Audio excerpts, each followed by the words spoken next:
ဒီလိုလွတ်ရမျိုးလဲကျွန်တော်မြန်မာနိုင်ငံသားတွေတော်တော်များများမှလည်းကျွန်တော်ရှိမယ်လို့ထင်ပါတယ်ချစ်စရာကောင်းတဲ့ကလေးလေးတွေတွေ့လို့ရှိရင်ခေါင်းလေးတွေပုတ်ပြီးတော့ကိုကအဲ့လိုမျိုးလှမ်းပြီးတော့စလိုက်တာမျိုးပြီးလို့ရှိရင်မျက်နှာအနေထားလေးနဲ့သူတို့လှမ်းပြီးတော့စလိုက်တာမျိုးရီးပြလိုက်တာမျိုးဒါမျိုးလေးလုပ်ပါတယ်ဒါကြောင့်မိတ်ဆွေတို့အနေနဲ့လည်းအဲ့လိုမျိုးလုပ်တတ်တယ်ကျွန်တော်ပြောသလိုမျိုးပဲချစ်တဲ့ခင်တဲ့တယ်ဆိုဒီသတင်းလေးကိုတေချာရင်နားထောင်သွားပေးပါအခုတွေ့နေရတဲ့ဗီဒီယိုဖိုင်လေးကတော့ဒါစင်ကူတန်ကမှာဖြစ်ပွားခဲ့တဲ့ဗီဒီယိုဖိုင်လေးပဲဖြစ်ပါတယ်ဩဂုတ်လ15ရက်နေ့ညနေ4နာရီခွဲခန့်လောက်မှာဒါစောစောဆိုင်တစ်ခုမှာဖြစ်ပွားခဲ့ကြတာပါဒီ CCTV တွေကဖိုးအိုကတော့ဒါအသက်80ကျော်ရွယ်ဖိုးတယောက်ဖြစ်ပြီးတော့သူက6ထောင်နဲ့တင်မမှာဒဏ်ရာဟောင်းရှိတဲ့အတွက်ဇပွဲကုံကိုအားပြုတ်ပြီးတော့တွားနေရတဲ့သူတယောက်ဖြစ်ပါတယ်ပြောလို့ရှိရင်များကျွန်တော်ရဲ့အသက်ကြီးလာပြီဆိုတော့ကြတော့ကျွန်တော်ရိုးစစ်တွေမကောင်းတော့တဲ့အတွက်ဒါသူကဇပွဲကုံအားပြုတ်ပြီးတော့တွားနေရတဲ့သူတယောက်ဖြစ်ပါတယ်အဲ့ဒီချိန်မှာဖိုးဖြစ်တဲ့သူကဒါကလေးလေးရဲ့ကောင်းကိုပုတ်တက်ပြီးတော့ဖိုးရေးစွာပြုတ်မှုခဲ့တာဖြစ်ပါတယ်ဒါပေမဲ့သူကမိခင်ဖြစ်တဲ့သူကမကြိုက်နဲ့တက်တဲ့အတွက်ဒါအဖိုးရဲ့လက်ကိုဖယ်ရှားပြီးတော့ထွက်သွားခဲ့တဲ့အဖေကဆိုလို့ရှိရင်လည်းပြန်လာပြီးတော့ကြတော့ဒီဖိုးကိုဒါတွန်းလဲခဲ့တာဖြစ်ပါတယ်ဖိုးရဲ့မိသားစုဝင်တွေကချက်ချင်းပဲရောက်လာပြီးတော့ဖိုးကိုဆွဲထုတ်ပေးခဲ့ပါတယ်အဲ့နောက်ပိုင်းမှာဖိုးဖြစ်တဲ့သူ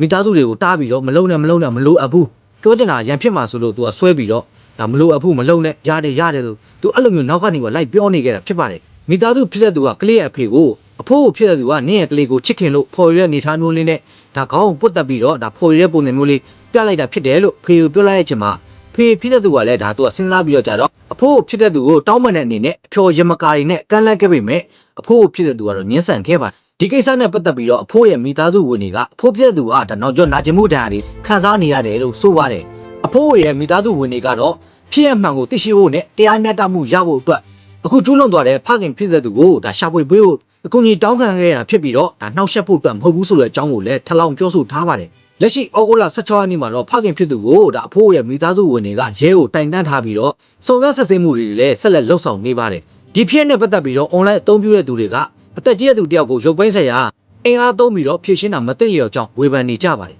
တချို့ကြတော့လေကလေးတယောက်ကိုမိဘတယောက်အနေနဲ့ကာကွယ်လိုသေးရှိတာနားလည်ကြပေမဲ့ပြဿနာတွေကိုအကြံဖက်နည်းနဲ့မဖြည့်ရှင်းတဲ့ကြောင်းမှတ်ချက်တွေပေးနေကြပါတယ်ဒီကြောင်းလေးနဲ့ပတ်သက်ပြီးတော့ကျွန်တော်ဒီထားမဲ့ကြောင်းလေးတွေကဒါကျွန်တော်မြန်မာလူမျိုးတွေကျွန်တော်ကိုယ်တိုင်ဆိုလို့ရှိရင်လည်းဒီလိုပါပဲကလေးတွေ့လို့ချင်းဖော်ရတဲ့ပုံစံမျိုးလေးနဲ့ခေါင်းလေးပုတ်တက်ပြီးတော့အဲ့လိုမျိုးလေးကန်ကြည့်ပြီးတော့နှုတ်ဆက်တာမျိုး